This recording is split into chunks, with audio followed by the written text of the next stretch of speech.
నమస్తే TV triple 9 news ఇక వార్తల్లోని వివరాలు చూద్దాం. భద్రాద్రి కొత్తగూడెం జిల్లా ఇల్లెందు స్టట్ఫిట్ పంచాయతీకి చెందిన వికలాంగుడైన మహమ్మద్ ముజాహిద్ వృత్తిరీత్యా ఆటో డ్రైవర్. అంతకు మించి మానవతావాది. తాను సంపాదించిన దానిలో ప్రజాసేవ చేయటం అతని దినచర్య. 20 సంవత్సరాలుగా ఆటోలో వృద్ధులను, వికలాంగులను, గర్భిణీ స్త్రీలను ఉచితంగా గమ్యస్థానానికి చేర్చుతూ ఉంటాడు. చేతనైన సాయం నిరుపేదలకు అందిస్తూ ఉంటాడు. ఈ క్రమంలోనే అతనికి గొంతు క్యాన్సర్ అటాక్ అయింది. దీంతో నిరుత్సాహ పాలైన ముజాహిద్ సూసైడ్ అటెంప్ట్ చేసి 3 రోజులు కోమాలో వెళ్ళాడు. తిరిగి కోలుకున్న ముజాహిద్ జీవించినంత కాలం ప్రజాసేవ చేయాలనే దృఢ సంకల్పంతో తనకు చేతనైన సహాయం చేస్తూనే ఉన్నాడు. వృద్ధులకు, నిరుపేదలకు ఆహారం అందించడం, దుప్పట్లు పంచడం చేస్తూనే తన 2 పిల్లలను చదివిస్తూ చేస్తున్న ప్రజాసేవ అందరినీ ఆలోచింపజేస్తుంది. ప్రతి ఒక్కరూ ముజాహిద్ లాగా ఉంటే సమాజంలో కొంతలో కొంతైనా మార్పు చూడొచ్చు. నమస్తే అండి, నా పేరు మొహమ్మద్ ముజాహిద్. ఇల్లందు భద్రాద్రి కొత్తగూడెం జిల్లా ఇల్లందు నుంచి మాట్లాడుతున్నా.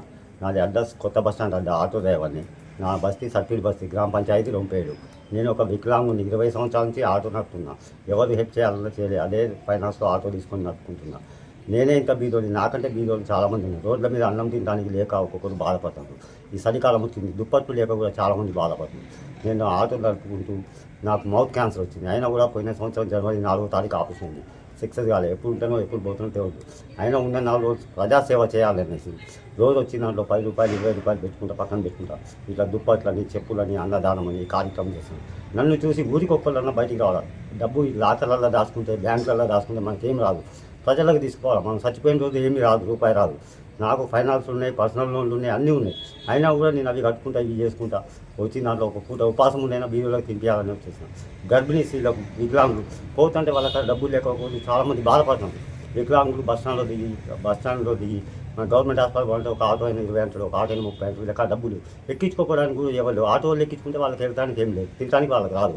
అందుగురించి ఉన్నోళ్ళంతా ఒకళ్ళు చేసుకొని 10 మంది కలిసి ఒక ఆటో, 10 మంది కలిసి ఒక ఆటో ఇట్లా ఎంగేజ్ తీసుకొని అయినా పెట్టి వికలాంగులకు, గర్భిణీ స్త్రీలకు ఫ్రీగా హాస్పిటల్ చేర్చాలనేసి నా ఉద్దేశంగా నేను పెట్టుకొని చేస్తున్నాను. నన్ను చూసి ఊరుకోకుండా వచ్చేసి బయట సహాయం చేయండి, జనా సహాయం చేయండి. మనం పోయే రోజు ఏం తీసుకోపోం. ఈ మంచి చేయడం మన ఎంబడి వస్తుంది. బీదోళ్ళకి పెట్టిన అన్నం మనకు దిగండి, బీదోళ్ళకి నీళ్ళు పోతే మనకు దిగండి. ఈ చలికాలం కప్పుకోవడానికి దుప్పటిచ్చినా కూడా మనకు మంచి ఉంటుంది. మనం కప్పుకున్నట్టే వాళ్ళకి కప్పుకుంటుంది. అదే నాకు కోరికండి. నన్ను చూసి ఒక పదవి నుండి ఊరికొకరు తయారు కాదు. చాలు, మన దేశం చాలా ముందుకు పోతుంది. వెనకబడి ఉంది మన దేశం. డబ్బులల్లో, బ్యాంకులలో డబ్బులు దాచుకుంటాం, లాకర్లలో దాచుకుంటాం, వడ్డీలకు ఇస్తుంటాం. ఇది ఏవీ రావు మన ఎంబడి. బీదోకి ఇస్తే ఆ దివ్యాలు మన ఎంబడి వస్తాయి. దయచేసి మీ అందరికీ నేను కోరుకునేది ఒకటే, అందరూ సహాయం చేయండి. 10 మందికి బతుకు ఇవ్వండి, 10 మందికి అన్నం పెట్టండి, 10 మందికి చెప్పులు, బట్టలు, దుప్పట్లని, అన్నం అని పూటకు ఒక పూట, 2 పూట మనం తిని ఒక పూట బీదోకి పెట్టండి.